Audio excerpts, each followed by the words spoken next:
Andito po ako ngayon sa Cubao EDSA. Actually, kanina nga po nasa may part na ako ng Farmers Cubao eh. Meron ako ipapakita na video sa inyo. Meron kasi akong parang shuttle bus na sinakyan. Ang konduktora babae. Siyempre, obligado silang magbigay ng ticket. Eh siyempre, PWD ako.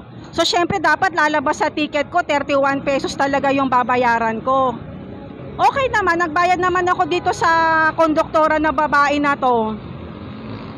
Ay, di ko lang nagugustuhan sa ginawa niya sa akin. Bakit ang binigyan niya na ticket sa akin? Putol. Ibig sabihin ng putol, wala talagang presyo. Tama ba naman yon? Eh di syempre, nung lumapit siya sa akin ulit, nagtanong ako sa kanya. Sabi ko sa kanya, ma'am, pwede bang palitan mo yung ticket ko? Sabi niya sa akin, bakit daw? Sabi ko sa kanya, kasi ma'am, bakit yung ticket na binigay mo, putol? Wala talagang presyo. Eh sabi niya ganun sa akin, hindi na raw niya mapapalitan yon kasi mag-aabono na daw siya.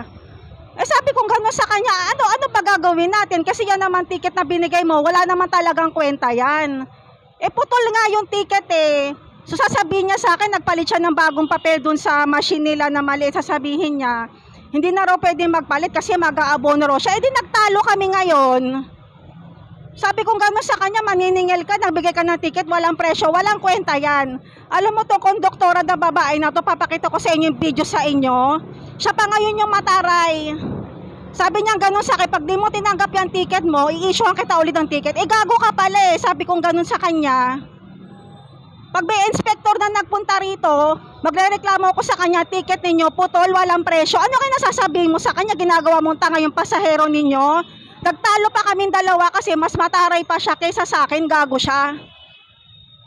Kaya sabi ko nga gano'n sa kanya, sa harap mismo ng mga pasahero, tinatarayan mo ko ng ganyan, nag-issuehan mo ko ng panibagong ticket. Eh gago ka pala, kasalanan nyo yun. Kasalanan ng ticket ninyo, kasalanan mo yun. So sasabihan mo pa ako, i-issuehan mo ko ng pangalawang ticket, gago ka. Nag-visit ako sa kanya, tinapon ko yung ticket na binigyan niya sa akin na putol. Sabi ko sa kanya, sige, balik mo sa akin yung pamasahe ko, bababa ako. Ang kapal na mukha ng mga konduktor ninyo. Anong klase yan? Buti ka mo, bago ako bumaba kanina, binidyohan ko siya. Sabi ko sa kanya, putang ina mo, konduktora ka, bastos ka.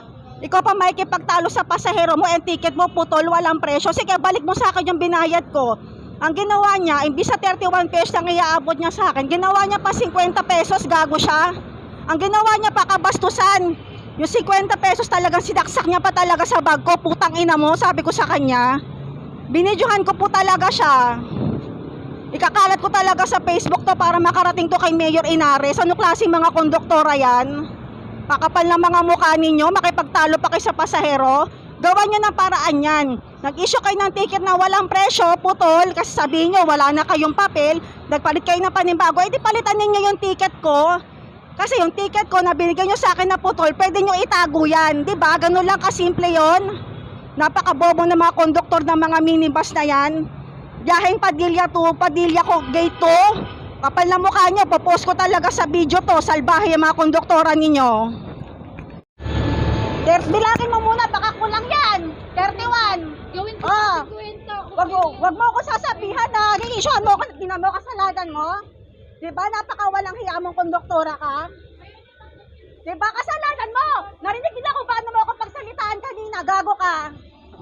Tangina mo. O ayan ha. Ayan, tingnan mo. Yan ang plate number, oh. Diba? Diba? 7461. Putang ina nyo, ha? Sa pagsabihan mo yung konduktora mo, ha? Ayan, oh. Yan, di ba? Oh, yan, sige. Putang ina nyo, ha? Ha? Sado kang matapang, ha? Putang ina mo, gago ka. Sado kang matapang, ha? Kala mo, naka-video ka pa ngayon, ha? Alam mo, matapang tong hayop na to.